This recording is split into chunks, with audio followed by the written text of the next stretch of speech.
ಶ್ರೀ ಗಣಪತಿ ಶಾರದಾ ಗುರುಭ್ಯೋ ನಮಃ.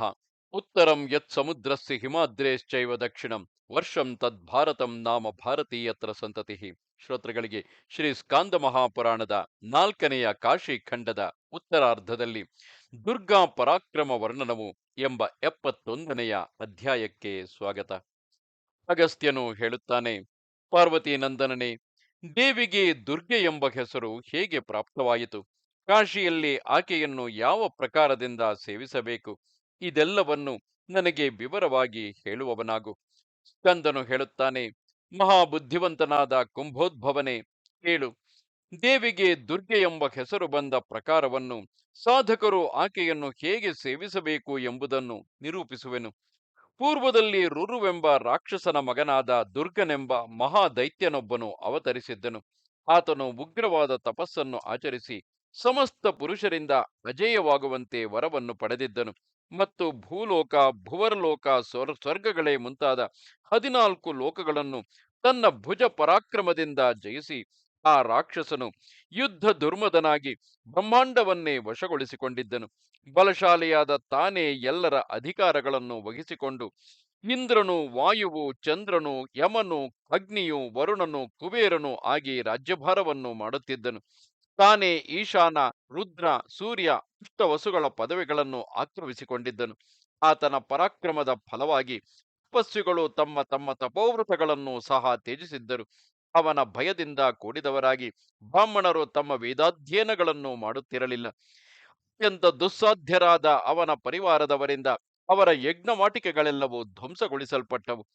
ದುರಾಚಾರಗಳಲ್ಲಿ ಸ್ವೇಚ್ಛೆಯಾಗಿ ವರ್ತಿಸಲು ಅವಕಾಶವನ್ನು ಪಡೆದ ಅವರಿಂದ ಅನೇಕ ಸಾಧ್ವೀಮಣಿಯರು ಭಂಗಗೊಳಿಸಲ್ಪಟ್ಟರು. ಬಲಾತ್ಕಾರದಿಂದ ಪರರ ಸ್ವತ್ತುಗಳನ್ನು ಕಸಿದುಕೊಂಡು ಅವರು ದುರ್ಗ್ರಾಹ್ಯರಾಗಿದ್ದರು.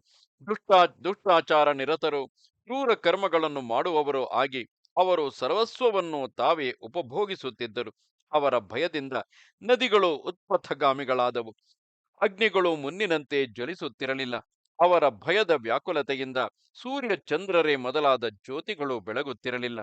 ದುಃಖಾಮಿನಿಯರ ವಸ್ತ್ರಗಳೆಲ್ಲವೂ ಯಾವಾಗಲೂ ಕಾಂತಿಹೀನಗಳಾಗಿರುತ್ತಿದ್ದವು. ಧರ್ಮ ಕಾರ್ಯಗಳೆಲ್ಲವೂ ಲೋಪಗೊಂಡವು. ಧರ್ಮಗಳು ಬಹಳವಾಗಿ ವೃದ್ಧಿಯನ್ನು ಹೊಂದಿದವು. ಅವುಗಳೇ ತಮ್ಮ ಸ್ವೇಚ್ಛೆಯಿಂದ ಮೇಘಾಕಾರಗಳನ್ನು ಹೊಂದಿ ಫಲಗಳೆಂಬ ಮಳೆಯನ್ನು ಕರೆಯುತ್ತಿದ್ದವು.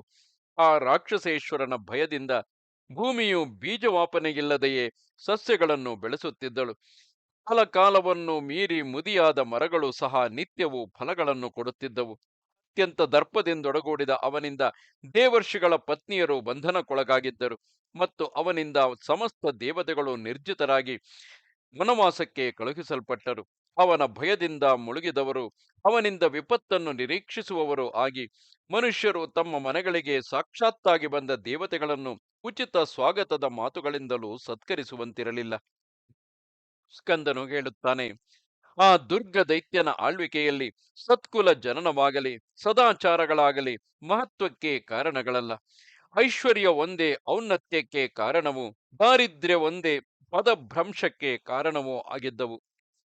ವಿಪತ್ತುಗಳಲ್ಲಿ ಸಿಕ್ಕಿದ್ದರೂ ಸಹ ಯಾರು ದೌರ್ಭಾಗ್ಯದಿಂದ ಚೋದಿತರಾಗಿ ಧನಾಶೆಯಿಂದ ದುಷ್ಟಚಿತ್ತವುಳ್ಳವರ ಮನೆಗಳ ಬಾಗಿಲುಗಳನ್ನು ಕಾಯುವುದಿಲ್ಲವೋ ಅವರೇ ಪರಮ ಧನ್ಯರೆನಿಸುವರು. ಮರ್ಯಾದೆಯನ್ನು ಕಳೆದುಕೊಂಡವನಿಗೆ ಲೋಕದಲ್ಲಿ ಮರಣವೇ ಶ್ರೇಯಸ್ಕರವು. ಅವಮರ್ಯಾದೆಯಿಂದ ಕೂಡಿದ ಸ್ವರ್ಗಲೋಕವಾಸವೂ ಸಹ ಮನುಷ್ಯನಿಗೆ ಎಂದಿಗೂ ಶ್ರೇಯಸ್ಸನ್ನು ಉಂಟು ಮಾಡಲಾರದು. ಯಾವ ಪುಣ್ಯ ಪುರುಷರ ಚಿತ್ತವೆಂಬ ಮಹಾಸಮುದ್ರವು ಮಹಾ ವಿಪತ್ತುಗಳಲ್ಲಿಯೂ ತನ್ನ ಗಾಂಭೀರ್ಯವನ್ನು ತ್ಯಜಿಸುವುದಿಲ್ಲವೋ ಅವರೇ ಲೋಕದಲ್ಲಿ ಜೀವಂತರು, ಅವರೇ ಪುಣ್ಯ ಭಾಗಿಗಳು. ಕೆಲವು ವೇಳೆ ಐಶ್ವರ್ಯವು ಪ್ರಾಪ್ತವಾಗುವುದು, ಕೆಲವು ಸಮಯಗಳಲ್ಲಿ ವಿಪತ್ತುಗಳೇ ಮೇಲೆ ಮೇಲೆ ಒದಗುವವು. ಅದೃಷ್ಟದ ಪರಿಣಾಮವಾಗಿ ಎರಡನ್ನೂ ಹೊಂದಿದ ಧೀರನು ತನ್ನ ಮನಸ್ಸಿನ ಸ್ಥೈರ್ಯವನ್ನು ಬಿಡಬಾರದು. ಪ್ರಾಜ್ಞರಾದವರು ಸೂರ್ಯಚಂದ್ರರ ಉದಯಾಸ್ತಮಾನಗಳನ್ನು ಕುರಿತು ಚಿಂತಿಸಬೇಕು. ಅವುಗಳಂತೆಯೇ ಹರ್ಷ ದುಃಖಗಳು ಕ್ಷಣಿಕಗಳಾದುದರಿಂದ ಸೂರ್ಯಚಂದ್ರರಂತೆ ತಾವು ತಮ್ಮ ಸತ್ಯ ಸ್ವರೂಪವನ್ನು ತ್ಯಜಿಸಬಾರದು. ಯಾವನು ಆಪತ್ತುಗಳು ಬರಲು ದೈನ್ಯದಿಂದ ಕೂಡಿದವನಾಗಿ ಆತ್ಮಹತ್ಯೆಯನ್ನು ಮಾಡಿಕೊಳ್ಳುವನೋ ಅವನಿಗೆ ಉಭಯ ಲೋಕಗಳು ನಷ್ಟಗಳಾಗುವವು. ಆದುದರಿಂದ ಮನಸ್ಸಿನ ದೈನ್ಯವನ್ನು ಯಾವಾಗಲೂ ಬಿಡಬೇಕು. ಆಪತ್ಕಾಲದಲ್ಲಿಯೂ ಯಾವ ಮಾನವರು ಧೈರ್ಯವನ್ನು ಅವಲಂಬಿಸಿರುವರೋ ಅವರ ಧೈರ್ಯದಿಂದ ಪರಾಜಿತವಾದ ವಿಪತ್ತುಗಳು ಇಹದಲ್ಲಾಗಲಿ ಪರದಲ್ಲಾಗಲಿ ಪುನಃ ಅವರನ್ನು ಪೀಡಿಸುವುದಿಲ್ಲ. ಇಂತು ರಾಜ್ಯಾಧಿಕಾರವನ್ನು ಕಳೆದುಕೊಂಡ ದೇವತೆಗಳು ಮಹೇಶ್ವರನನ್ನು ಶರಣು ಹೊಕ್ಕರು. ಸರ್ವಜ್ಞನಾದ ಆತನು ವರದ ಸೂಕ್ಷ್ಮವನ್ನು ಅರಿತು ರಾಕ್ಷಸನನ್ನು ನಿಗ್ರಹಿಸಲು ದೇವಿಯನ್ನು ಪ್ರೇರಿಸಿದನು. ಮಹಾದೇವನ ಆಜ್ಞೆಯನ್ನು ಸಂತೋಷದಿಂದ ಸ್ವೀಕರಿಸಿ ಭವಾನಿ ದೇವಿಯು ದೇವತೆಗಳೆಲ್ಲರಿಗೂ ಅಭಯವನ್ನಿತ್ತು ಆ ರಾಕ್ಷಸರೊಡನೆ ಯುದ್ಧವನ್ನು ಮಾಡಲು ಅನುವಾಗಿ ನಿಂತಳು. ದೇಹಕಾಂತಿಯಿಂದ ತ್ರಿಲೋಕ ಸುಂದರಿ ಎನಿಸಿದ ಕಾಲರಾತ್ರಿಯನ್ನು ಹತ್ತರಕ್ಕೆ ಕರೆದು ಪಾರ್ವತಿಯು ಆ ರಾಕ್ಷಸನನ್ನು ಯುದ್ಧಕ್ಕೆ ಕರೆಯುವಂತೆ ಹೇಳಿಕೊಟ್ಟು ಕಳುಹಿಸಿದಳು.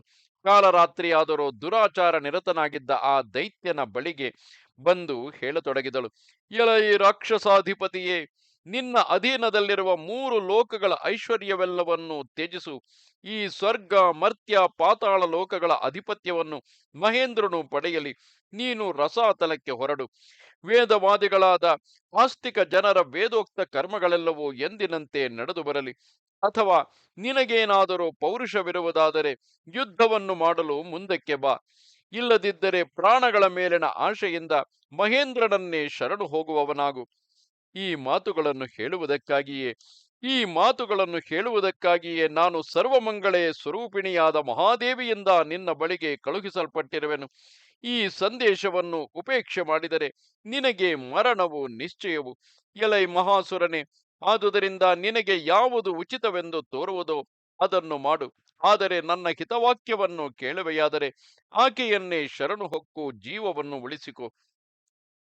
ಮಹಾಕಾಳರಾತ್ರಿ ದೇವಿಯ ಈ ಮಾತುಗಳೆಲ್ಲವನ್ನು ಕೇಳುತ್ತಿರುವಂತೆಯೇ ಆ ರಾಕ್ಷಸ ರಾಜನು ಕೋಪದಿಂದ ಉರಿಯುತ್ತಾ ಪರಿವಾರದವರನ್ನು ಕುರಿತು ಇಂತೆಂದನು.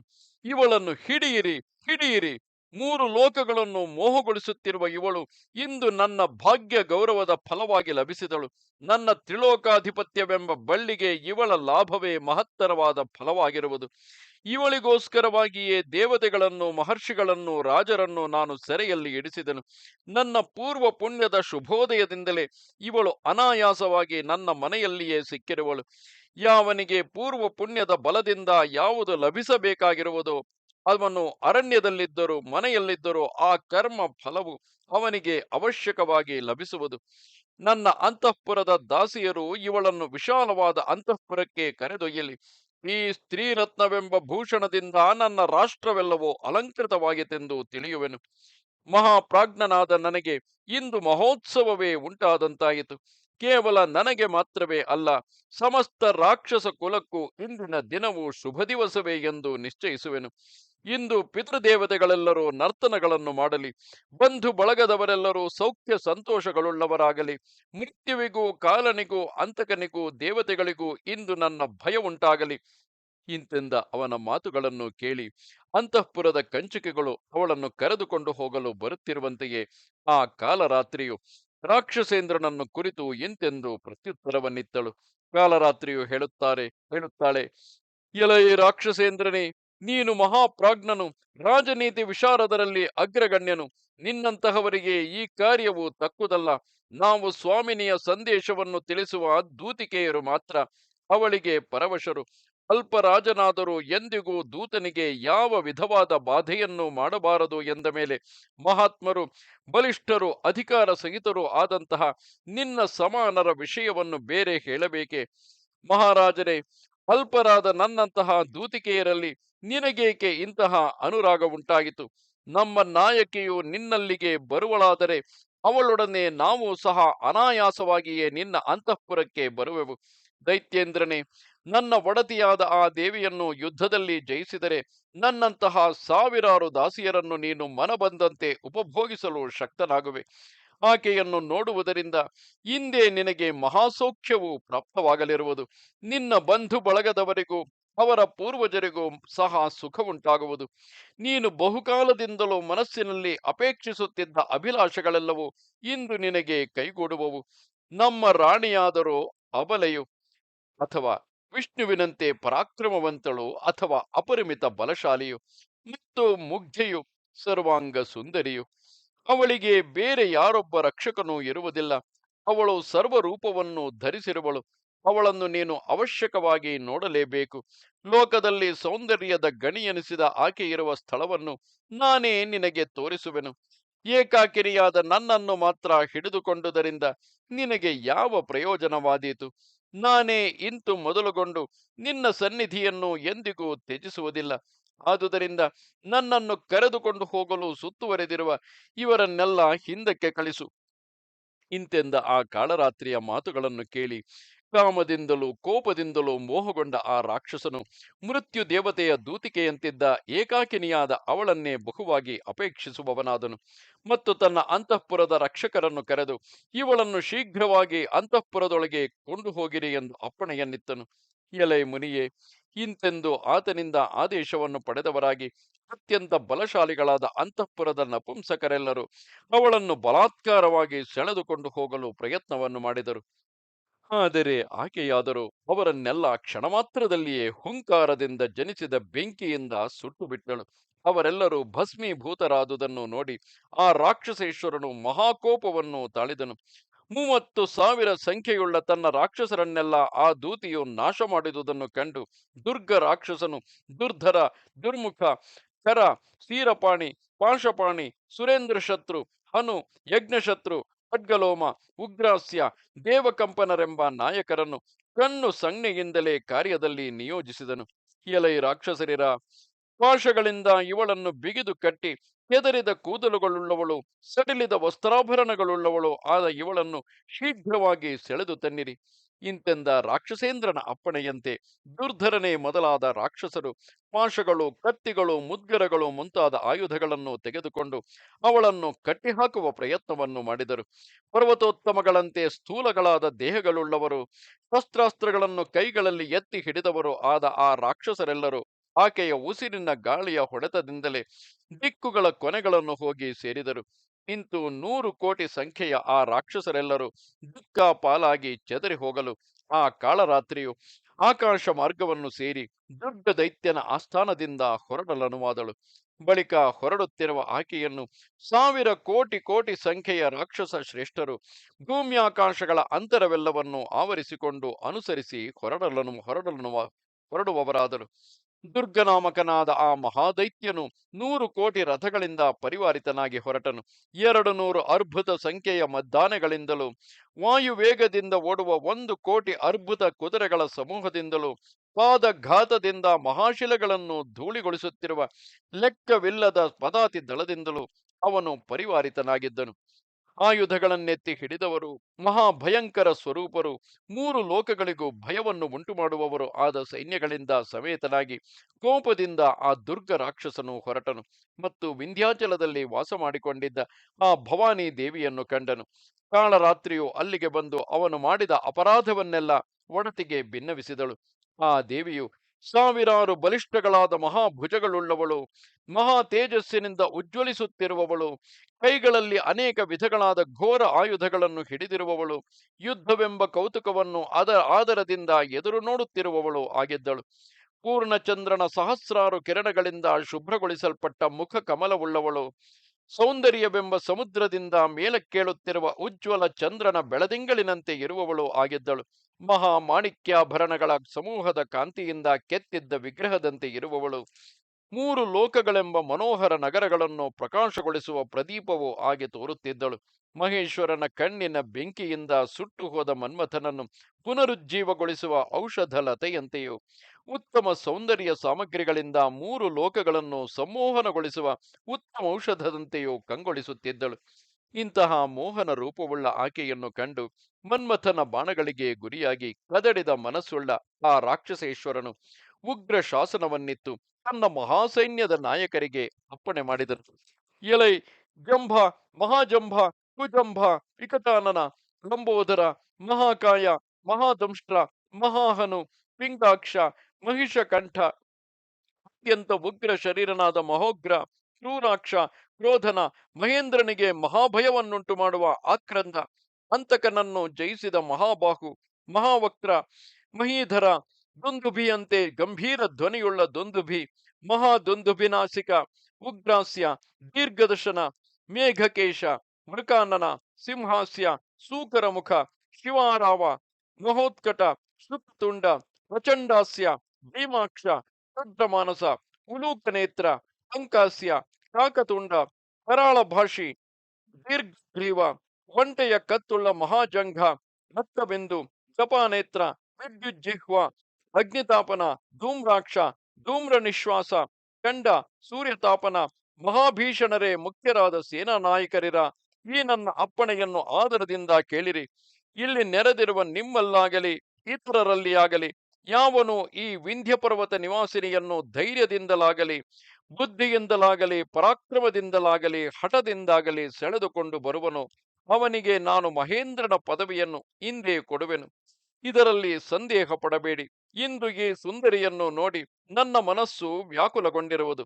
ಆದ ಕಾರಣ ಮನ್ಮಥನ ಬಾಣಗಳಿಗೆ ತುತ್ತಾದ ನನ್ನ ಮನಸ್ಸು ಅವಳನ್ನು ಬಿಟ್ಟು ಹೊಂದಲಾರದೆ ಕೆಟ್ಟು ಹೋಗುವುದಕ್ಕೆ ಮುಂಚೆಯೇ ವೇಗವಾಗಿ ನೀವೆಲ್ಲರೂ ಅವಳ ಬಳಿಗೆ ಹೊರಡಿರಿ. ರಾಕ್ಷಸರಾಜನಾದ ದುರ್ಗನ ಮಾತುಗಳನ್ನು ಕೇಳಿ ಆ ದೈತ್ಯರೆಲ್ಲರೂ ಕೈಗಳನ್ನು ಮುಗಿದುಕೊಂಡು ಆಗ ಅವನಿಗೆ ಹೇಳತೊಡಗಿದರು.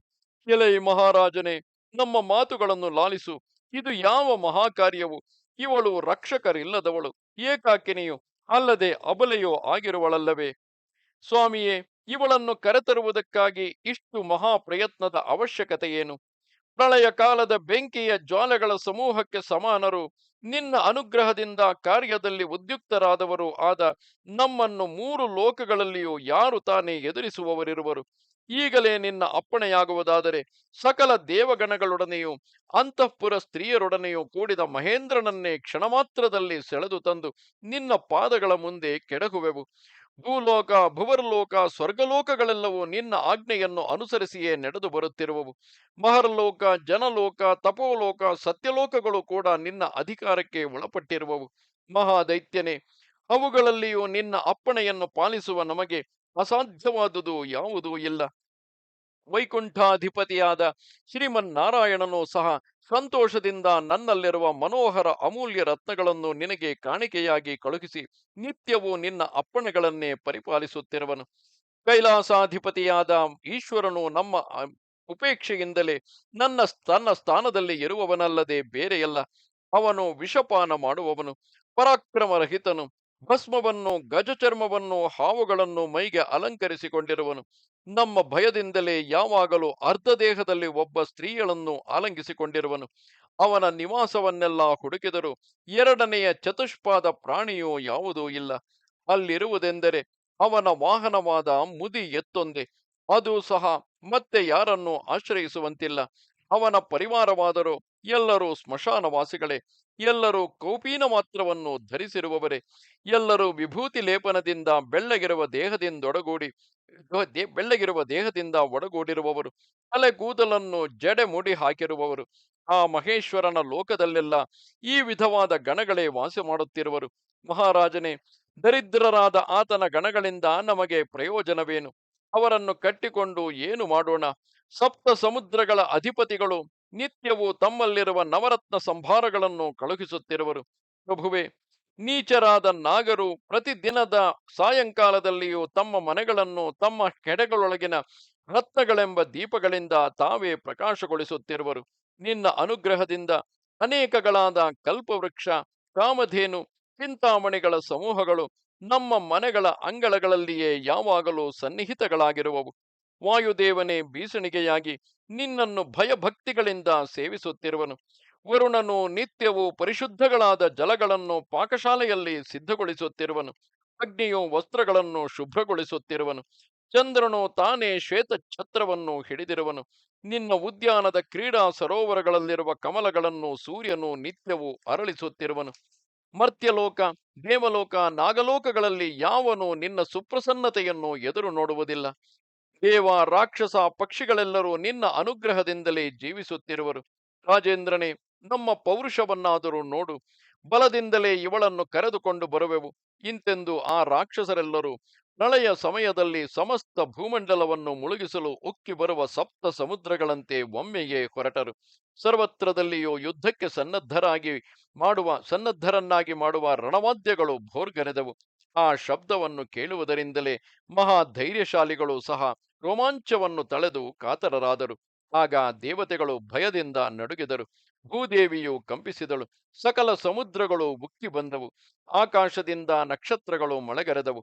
ಆ ತೂರ್ಯ ವಾದ್ಯಗಳ ಧ್ವನಿಯಿಂದ ಭೂಮ್ಯಾಕಾಶಗಳ ಅಂತರಾಳವೆಲ್ಲವೂ ವ್ಯಾಪ್ತವಾಯಿತು. ಆಗ ಸರ್ವಶಕ್ತಳಾದ ದೇವಿಯು ತನ್ನ ಶರೀರದಿಂದಲೇ 100 ಗಟ್ಟಲೆಯಾಗಿಯೂ 1000 ಗಟ್ಟಲೆಯಾಗಿಯೂ ಅನೇಕ ಶಕ್ತಿಯರನ್ನು ಹೊರಗೆಡವಿದಳು. ಆ ಬಲಿಷ್ಠರಾದ ದಾನವರ ಮಿತಿಮೀರಿದ ಸೈನ್ಯ ಸಮುದ್ರವೆಲ್ಲವೂ ಬೇರೆ ಬೇರೆಯಾಗಿ ಆ ಶಕ್ತಿಯರಿಂದ ಸುತ್ತುವರಿಯಲ್ಪಟ್ಟು ತಡೆಯನ್ನು ಹೊಂದಿತು. ಬಳಿಕ ಮಹಾಯುದ್ಧವು ಆರಂಭವಾಯಿತು. ಆ ಯುದ್ಧದಲ್ಲಿ ಮಹಾದೈತ್ಯರು ಯಾವ ಯಾವ ಅಸ್ತ್ರಗಳನ್ನು ಶಸ್ತ್ರಗಳನ್ನು ಪ್ರಯೋಗಿಸಿದರೋ ಅವುಗಳೆಲ್ಲವನ್ನು ಆ ಶಕ್ತಿಯರು ಹುಲ್ಲು ಕಡ್ಡಿಗಳಂತೆ ಮುರಿದು ಬಿಸುಟರು. ಇದರಿಂದ ಅತ್ಯಂತ ಕೋಪಗೊಂಡವರಾಗಿ ಜಂಭನೆ ಮೊದಲಾದ ರಾಕ್ಷಸರೆಲ್ಲರೂ ಕತ್ತಿ, ಚಕ್ರ, ಭುಸುಂಡಿ, ಗದೆ, ಮುದ್ಗರ, ತೋಮರ, ಭಿಂಡಿಪಾಲ, ಪರಿಘ, ಕುಂತ, ಶಲ್ಯ, ಶಕ್ತಿ, ಅರ್ಧಚಂದ್ರ, ಕ್ಷುರಪ್ರ, ಬಾಣಗಳು, ಶಿಲೀಮುಖ, ಮಹಾಭಲ್ಲ, ಗಂಡುಗೊಡಲಿ, ಮರ್ಮ ಭೇದಿಗಳಾದ ವಜ್ರಾಸ್ತ್ರಗಳು, ಮಹಾವೃಕ್ಷಗಳು, ಶಿಲೆಗಳು ಮುಂತಾದವುಗಳಿಂದ ಪ್ರಳಯ ಕಾಲದ ಮೇಘಗಳಂತೆ ಮಳೆಯನ್ನು ಸುರಿಸತೊಡಗಿದರು. ಮಹಾಮಾಯಾ ಸ್ವರೂಪಿಣಿಯು ಮಹೇಶ್ವರನ ಅನಪಾಯಿನಿಯೂ ಆದ ವಿಂಧ್ಯವಾಸಿನಿಯು ಪ್ರಚಂಡವಾದ ತನ್ನ ಬಿಲ್ಲನ್ನು ತೆಗೆದುಕೊಂಡು ಅವಲೀಲೆಯಿಂದಲೇ ಅದರಲ್ಲಿ ವಾಯವ್ಯಾಸ್ತ್ರವನ್ನು ಸಂಧಿಸಿ ದೂರದಿಂದಲೇ ಆ ರಾಕ್ಷಸರ ಅಸ್ತ್ರ ಶಸ್ತ್ರ ಸಮೂಹಗಳೆಲ್ಲವನ್ನೂ ನಾಶಗೊಳಿಸಿದಳು. ಆಗ ಮಹಾದೈತ್ಯನಾದ ದುರ್ಗನು ತನ್ನ ಸೈನ್ಯವೆಲ್ಲವೂ ಆಯುಧಹೀನವಾಗಿರುವುದನ್ನು ಕಂಡನು. ಆಗ ಆ ರಾಕ್ಷಸನು ಜ್ವಲಿಸುತ್ತಿರುವ ಶಕ್ತ್ಯಾಯುಧವೊಂದನ್ನು ತೆಗೆದುಕೊಂಡು ಭಗವತಿಯ ಕಡೆಗೆ ಬೀಸಿದನು. ಯುದ್ಧರಂಗದಲ್ಲಿ ಮಹಾವೇಗದಿಂದ ತನ್ನ ಕಡೆಗೆ ಬರುತ್ತಿರುವ ಆ ಶಕ್ತಿಯನ್ನು ಆಕೆಯು ತನ್ನ ಬಿಲ್ಲಿನಿಂದ ಹೊರಟ ತೀಕ್ಷ್ಣ ಬಾಣಗಳಿಂದ ಪುಡಿ ಪುಡಿ ಮಾಡಿದಳು. ಇಂತು ತನ್ನ ಶಕ್ತಿಯು ಭಗ್ನವಾದುದನ್ನು ಕಂಡು ಮಹಾರಾಕ್ಷಸನಾದ ದುರ್ಗನು ದೈತ್ಯ ಸಮೂಹಕ್ಕೆಲ್ಲ ಮಹಾಸಂತೋಷವನ್ನು ಉಂಟು ಮಾಡುವ ಚಕ್ರಾಯುಧವನ್ನು ಕಳುಹಿಸಿದನು. ಅದು ಸಹ ದೇವಿಯು ಬಿಟ್ಟ 100 ಬಾಣಗಳಿಂದ ಮಧ್ಯ ಮಾರ್ಗದಲ್ಲಿಯೇ ಚೂರಾಗಿ ಬಿದ್ದಿತು. ಬಳಿಕ ದೇವವರ್ಧನನಾದ ಅವನು ಮಹೇಂದ್ರನ ಧನುಸ್ಸಿಗೆ ಸಮಾನವಾದ ಶಾರಂಗವೆಂಬ ಬಿಲ್ಲನ್ನು ತೆಗೆದುಕೊಂಡು ಬಾಣವನ್ನು ಹೂಡಿ ದೇವಿಯ ಹೃದಯ ಪ್ರದೇಶಕ್ಕೆ ಗುರಿಯಿಟ್ಟು ಹೊಡೆದನು. ಎಲೈ ಮುನಿಯೇ, ಆ ಬಾಣವಾದರೂ ದೇವಿಯ ಅತ್ಯಂತ ವೇಗಾನ್ವಿತಗಳಾದ ಅನೇಕ ಬಾಣಗಳಿಂದ ತಡೆಯಲ್ಪಟ್ಟರು ವೇಗದಿಂದ ಅವಳನ್ನು ಸಮೀಪಿಸುತ್ತಲೇ ಬರುತ್ತಿದ್ದಿತು. ಆಗ ದೇವಿಯು ಎರಡನೆಯ ಯಮದಂಡವೋ ಎಂಬಂತೆ ಸಮೀಪಿಸುತ್ತಿದ್ದ ಆ ಬಾಣವನ್ನು ವೇಗವಾಗಿ ಬೀಸಿದ ಬಿಲ್ಲಿನ ಕೋಲಿನಿಂದಲೇ ಹೊಡೆದು ಅವಿಪತ್ತನ್ನು ತಪ್ಪಿಸಿಕೊಂಡಳು. ಇಂತು ತನ್ನ ಬಾಣವು ನಿಷ್ಫಲವಾಗಿ ಪರಿಣಮಿಸಲು ಆ ದುರ್ಗ ಮಹಾದೈತ್ಯನು ಮಹಾಕೋಪಾವಿಷ್ಟನಾಗಿ ಪ್ರಳಯಾಗ್ನಿಯ ತೇಜಸ್ಸಿನಿಂದೊಡಗೂಡಿದ ಮತ್ತೊಂದು ಶೂಲವನ್ನು ತೆಗೆದುಕೊಂಡು ದೇವಿಗೆ ಅಭಿಮುಖವಾಗಿ ಮಹಾವೇಗದಿಂದ ಹೊರಟನು. ಖಂಡಿಕೆಯು ತನ್ನ ಕಡೆಗೆ ಬರುತ್ತಿರುವ ಆ ಶೂಲವನ್ನು ತನ್ನ ಶೂಲದಿಂದ ಹೊಡೆಯಲು ಅದು ಮಧ್ಯದಲ್ಲಿಯೇ ಮುರಿದು ಬಿದ್ದಿತು. ಅದರೊಡನೆ ರಾಕ್ಷಸನ ವಿಜಯದ ಆಶೆಯು ಮುರಿದು ಬಿದ್ದಿತು. ಆ ಮಹಾಶೂಲವು ಸಹ ದೇವಿಯ ಶೂಲದಿಂದ ಲೀಲಾಮಾತ್ರವಾಗಿ ನಿಗ್ರಹಿಸಲ್ಪಡಲು ರಾಕ್ಷಸೇಂದ್ರನು ಗದೆಯನ್ನು ತೆಗೆದುಕೊಂಡು ಸಂಭ್ರಮದಿಂದ ಮೇಲೆರಗಿ ಬಂದನು ಮತ್ತು ಮಹಾಬಲಶಾಲಿಯಾದ ಅವನು ದೇವಿಯನ್ನು ಭುಜ ಮೂಲ ಪ್ರದೇಶದಲ್ಲಿ ಹೊಡೆದನು. ಮಹಾಪರ್ವತದ ಕೋಡುಗಲ್ಲಿನಂತೆ ಆಕಾರವುಳ್ಳ ಆ ಗದೆಯು ಮಹಾದೇವಿಯ ಭುಜವನ್ನು ಸೋಕಿದ ಮಾತ್ರಕ್ಕೆ 100,000 ಚೂರುಗಳಾಗಿ ಮುರಿದು ಬಿದ್ದಿತು. ಆಗ ದೇವಿಯು ತನ್ನ ಎಡಗಾಲಿನಿಂದ ಆ ರಾಕ್ಷಸನನ್ನು ಬಲವಾಗಿ ಒದೆದಳು. ಅದರಿಂದ ಅವನು ಹೃದಯದಲ್ಲಿ ಬಲವಾಗಿ ಪೆಟ್ಟನ್ನು ತಿಂದು ಸಂಕಟಗೊಂಡು ನೆಲಕ್ಕೆ ಉರುಳಿದನು. ಆ ರಾಕ್ಷಸೇಂದ್ರನು ಕ್ಷಣಮಾತ್ರದಲ್ಲಿಯೇ ನೆಲಕ್ಕೆ ಬಿದ್ದು ಪುನಃ ಮೇಲಕ್ಕೆದ್ದು ಬಿರುಗಾಳಿಯ ಹೊಡೆತಕ್ಕೆ ಸಿಕ್ಕಿದ ದೀಪದ ಜ್ವಾಲೆಯಂತೆ ತೂಗಾಡುತ್ತಾ ಸಂಭ್ರಾಂತನಾಗಿ ಕಾಣುತ್ತಿದ್ದನು. ಅಷ್ಟರಲ್ಲಿಯೇ ಲೋಕಮಾತೆಯಾದ ವಿಂಧ್ಯವಾಸಿನಿಯ ಪ್ರೇರಣೆಯನ್ನು ಹೊಂದಿದ ಅನೇಕ ಶಕ್ತಿಯರೆಲ್ಲರೂ ಪ್ರಳಯ ಕಾಲದಲ್ಲಿ ಜೀವರನ್ನು ಸದೆಬಡಿಯುವ ಯಮಧರ್ಮರಾಜನ ಸೈನ್ಯದವರಂತೆ ರಾಕ್ಷಸ ಸೈನ್ಯದವರಲ್ಲಿ ಸ್ವೇಚ್ಛೆಯಾಗಿ ಓಡಾಡುತ್ತಿದ್ದರು. ಇಲ್ಲಿಗೆ 81,000 ಶ್ಲೋಕಗಳ ಸಂಹಿತೆಯೆಂದು ಪ್ರಸಿದ್ಧವಾದ ಶ್ರೀ ಸ್ಕಾಂದ ಮಹಾಪುರಾಣದ 4ನೆಯ ಕಾಶಿ ಖಂಡದ ಉತ್ತರಾರ್ಧದಲ್ಲಿ ದುರ್ಗಾ ಪರಾಕ್ರಮ ವರ್ಣನವೆಂಬ 71ನೆಯ ಅಧ್ಯಾಯವು ಮುಗಿದುದು. ನಮಸ್ತೆ ಶಾರದೆ ದೇವಿ ಕಾಶ್ಮೀರ ಪುರವಾಸಿನಿ ತ್ವಾಮಹಂ ಪ್ರಾರ್ಥೆಯೇ ನಿತ್ಯಂ ವಿದ್ಯಾದಾನಂಚ ದೇಹಿಮೆ. ನಮಸ್ಕಾರ.